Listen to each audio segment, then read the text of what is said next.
Halo semuanya, selamat datang di channel Kuliah Bahasa. Mari belajar bahasa bersama saya Sri Arianti Sabiku. Pada video sebelumnya, kita sudah membahas terkait ragam bahasa. Seperti yang telah dipaparkan, ragam bahasa adalah variasi bahasa yang digunakan oleh penuturnya. Ragam atau variasi bahasa dapat diidentifikasi melalui bentuk bahasanya yang tergambarkan melalui ciri-ciri linguistik seperti fonologi, morfologi, dan sintaksis. Yang kedua, melalui ciri-ciri non-linguistik.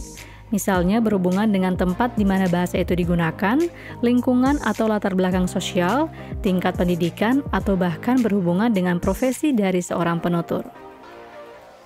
Dalam konteks kebahasaan, ragam bahasa baik yang dilakukan secara lisan atau tulisan timbul karena sebagai penutur bahasa, kita biasanya akan menggunakan bahasa sesuai dengan kebutuhan dan situasi di mana kita berada.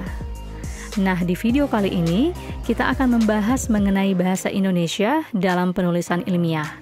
Video ini didedikasikan untuk membantu Anda yang mungkin saat ini membutuhkan informasi terkait penggunaan bahasa Indonesia dalam penulisan ilmiah.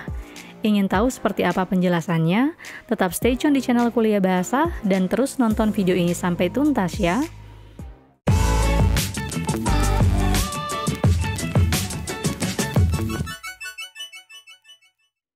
Dalam penulisan ilmiah, bahasa Indonesia memiliki fungsi yang penting. Kenapa penting? Karena bahasa adalah media untuk mengekspresikan gagasan dari seorang penulis. Bahasa yang digunakan dalam sebuah tulisan ilmiah adalah bahasa Indonesia ilmiah. Nah, mari kita bahas dulu apa sih yang dimaksud dengan kata ilmiah? Menurut KBBI atau Kamus Besar Bahasa Indonesia yang dapat Anda akses secara daring di situs kbbi.web.id dengan kata kunci ilmiah, ilmiah adalah bersifat ilmu atau secara ilmu pengetahuan, memenuhi syarat atau kaidah ilmu pengetahuan. Dan untuk istilah populernya yang berkaitan dengan artikel atau gaya penulisan karya ilmiah, artinya bersifat ilmu tetapi menggunakan bahasa umum sehingga mudah dipahami oleh masyarakat awam. Jadi dapat kita pahami bahwa ilmiah dalam penulisan itu adalah kualitas dari tulisan yang membahas persoalan-persoalan dalam bahasa Indonesia bidang ilmu tertentu. Menurut artikel ini, bahasa tulis ilmiah adalah perpaduan ragam bahasa tulis dan ragam bahasa ilmiah. Nah, bagaimana sih yang dimaksud dengan ragam bahasa tulis dan ragam bahasa ilmiah? Ciri ragam bahasa tulis dapat kita lihat seperti pemilihan kosakata dilakukan secara cermat. Yang kedua, pembentukan kata dilakukan secara sempurna. Pembentukan kalimat dilakukan dengan struktur yang lengkap dan pengembangan paragrafnya juga secara lengkap dan terpadu. Sedangkan untuk ciri ragam bahasa ilmiah, ada sekitar 8 yang dapat kita identifikasi. Yang pertama adalah cendekia, kedua lugas, yang ketiga jelas, yang keempat adalah formal, yang kelima objektif, yang keenam konsisten, yang ketujuh bertolak dari gagasan, dan yang terakhir adalah ringkas dan juga padat. Contoh penggunaan ragam bahasa ilmiah ini dapat kita temukan pada berbagai karya tulis ilmiah. Misalnya pada perguruan tinggi di Indonesia kita mengenal dengan istilah makalah, atau juga kita biasanya membuat laporan-laporan penelitian. Pada jenjang pendidikan diploma kita mengenal istilahnya ini adalah tugas akhir atau proyek akhir, skripsi pada jenjang pendidikan strata 1 atau S1, tesis pada jenjang pendidikan strata 2 atau S2, dan disertasi pada jenjang pendidikan strata 3 atau S3.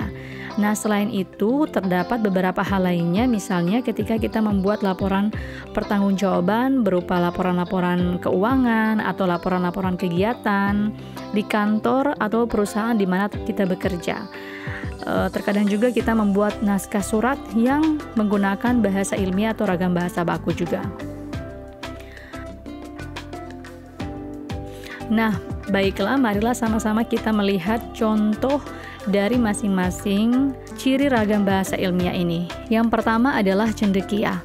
Maksud dari cendekia ini adalah dalam sebuah penulisan ilmiah, bahasa Indonesia yang digunakan mampu menggambarkan pemikiran yang logis dari seorang penulis, seperti susunan bahasanya yang secara sistematis sehingga dapat dipahami dengan tepat oleh pembaca.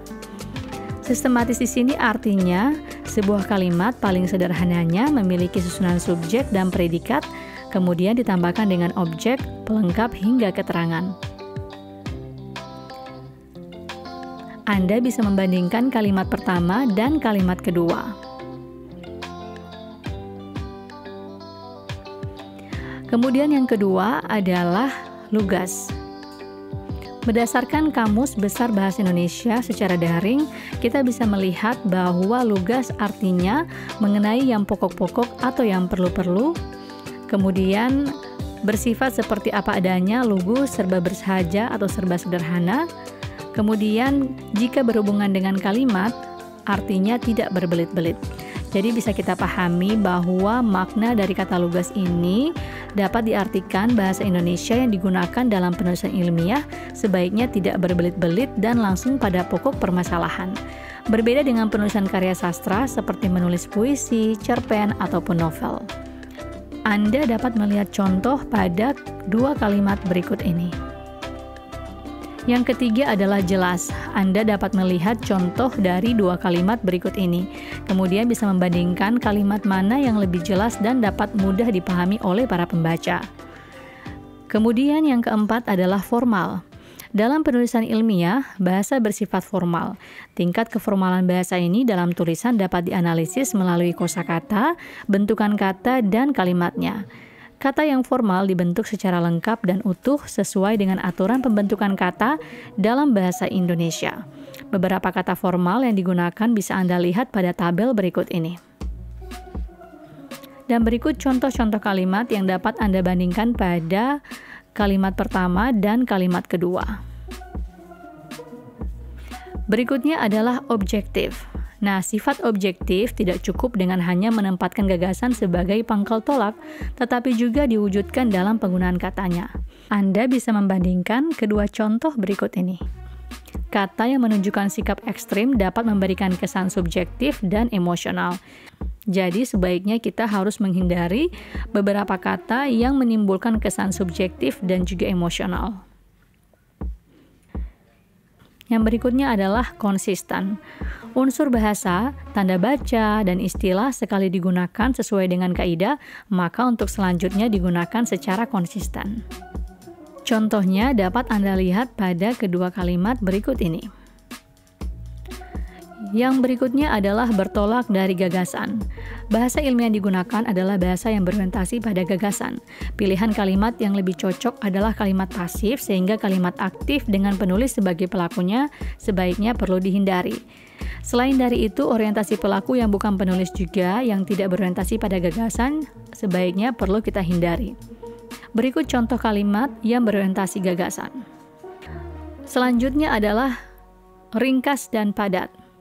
Keringkasan dan kepadatan penggunaan bahasa tulis ilmiah juga ditandai dengan tidak adanya kalimat atau paragraf yang berlebihan dalam tulisan ilmiah.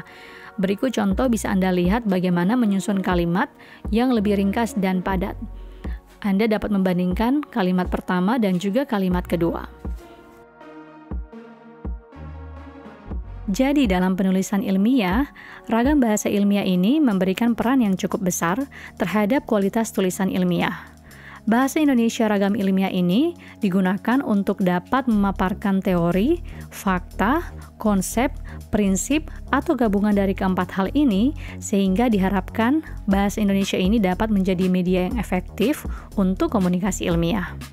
Namun memang terkadang kita menjumpai bahasa Indonesia yang kita gunakan dalam sebuah tulisan ilmiah masih memiliki beberapa kekeliruan karena tidak memenuhi ciri dari ragam bahasa ilmiah sebagaimana yang telah dipaparkan sebelumnya.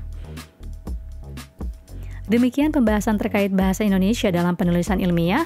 Silakan bagikan pendapat Anda dengan cara menambahkan contoh-contoh kalimat bahasa Indonesia yang sesuai dengan ragam ilmiah pada kolom komentar di bawah ini.